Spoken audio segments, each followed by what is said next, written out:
Telugu Desam party వ్యవస్థాపక దినోత్సవాన్ని Ongole party కార్యాలయంలో ఘనంగా నిర్వహించారు. కార్యాలయంలోని ఎన్టీఆర్, దామచర్ల ఆంజనేయుల విగ్రహాలకు నివాళులర్పించి పార్టీ పతాకాన్ని ఆవిష్కరించారు. తొలుత అద్దంకి బస్టాండ్లోని ఎన్టీఆర్, మాజీ మంత్రి దామచర్ల ఆంజనేయులు, మాజీ ఎమ్మెల్యే పొనుగుపాటి కోటేశ్వరరావు విగ్రహాలకు పుష్పాంజలి ఘటించారు. పార్టీ రాష్ట్ర ఉపాధ్యక్షుడు, శాసనసభ్యులు Damacharla Janardhan, PDCC bank person in charge doctor Kamepalli Seetharamaiah, party నాయకులు Kamepalli Srinivasa Rao, TV Sriramamurthy, Thumu Subba Rao, T Anantamma, N Ramesh, Singaraju Rambabu, Arla Venkataratnam తదితరులు పాల్గొన్నారు.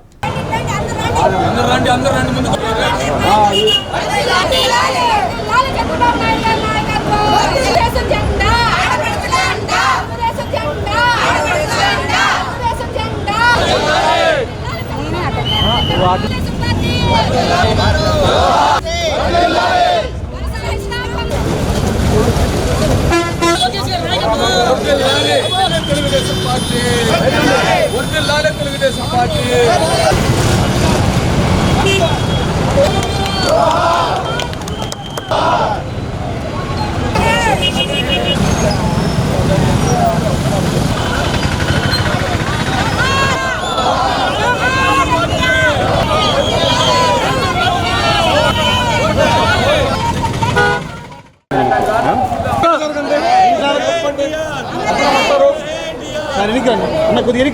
నువ్వు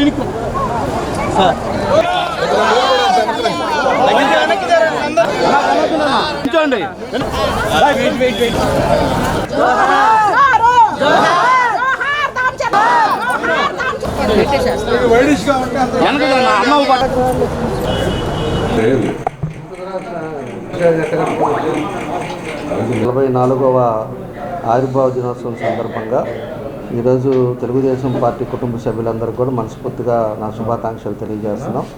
తెలుగుదేశం పార్టీ పెట్టినప్పటి నుంచి కూడా అనేక పథకాలు అనేక విధంగా కూడా ప్రజలకి దగ్గర అవ్వటం జరిగింది. ఈరోజు ₹2 కిలో బియ్యం కావచ్చు, అదేవిధంగా మహిళలకి సమాన హక్కు కావచ్చు, అదేవిధంగా పెన్షన్ కావచ్చు. పెన్షన్ అనేది రాష్ట్రంలో మొదటగా తీసుకొచ్చింది అప్పుడు ఎన్టీ రామారావు గారు. ఇలాంటి ఎన్నో కూడా ప్రజల్ని అద్దుకునేటట్టుగా ఆ రోజు ఎన్టీ రామారావు గారు కానీ, తర్వాత చంద్రబాబు నాయుడు గారు కానీ అనేక పథకాలు ఈరోజు పెట్టడం, ఎంతోమందిని ఈరోజు ముందుకు తీసుకురావటం ఈరోజు జరుగుతూ ఉంది.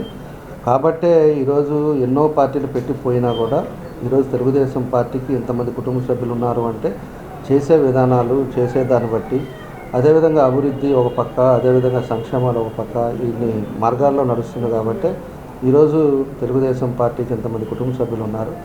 ఎన్ని ఇబ్బందులు వచ్చినా, కష్టాలు వచ్చినా కూడా, జైలుకు పోయినా, కష్టాల్లో ఇబ్బందులు పడ్డా ఎక్కడ కూడా చెక్కు చెదరకుండా ఈరోజు ప్రజలు ఉన్నారు అంటే మన నాయకులు ముందు చూపుతోటి వాళ్ళకి ఎట్లా ఏం చేస్తే బాగుంటుంది అనేది ఒక కారణాల చేత ఈరోజు మన రాష్ట్రంలో ఉందని చెప్పి కూడా తెలియజేస్తా ఉన్నా. కాబట్టి ఈరోజు 44వ పార్టీ ఆవిర్భావ దినోత్సవం సందర్భంగా ఈరోజు తెలుగు వాళ్ళు ఎక్కడున్నా కూడా, వేరే కంట్రీల్లో ఉన్న, తెలుగు రాష్ట్రాల్లో ఎక్కడున్నా అందరూ కూడా ఈరోజు ఒక సంతోషమైన వాతావరణంతో, ఈరోజు పండగ వాతావరణంతో ఆవిర్భావ దినోత్సవం జరుపుకోవడం జరుగుతూ ఉంది.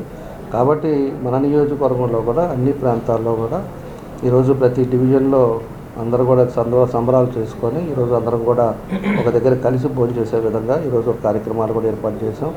కాబట్టి మేము కూడా ఉండే అంతకాలం కూడా తప్పకుండా కూడా తెలుగు మన కుటుంబ సభ్యులకి అందరికీ కూడా అండగా ఉంటాం. అన్ని విధాలు కూడా ముందుకు తీసుకునేదానికి నా వంతు మేము కృషి చేస్తామని చెప్పి కూడా మేము తెలియజేస్తా ఉన్నాం.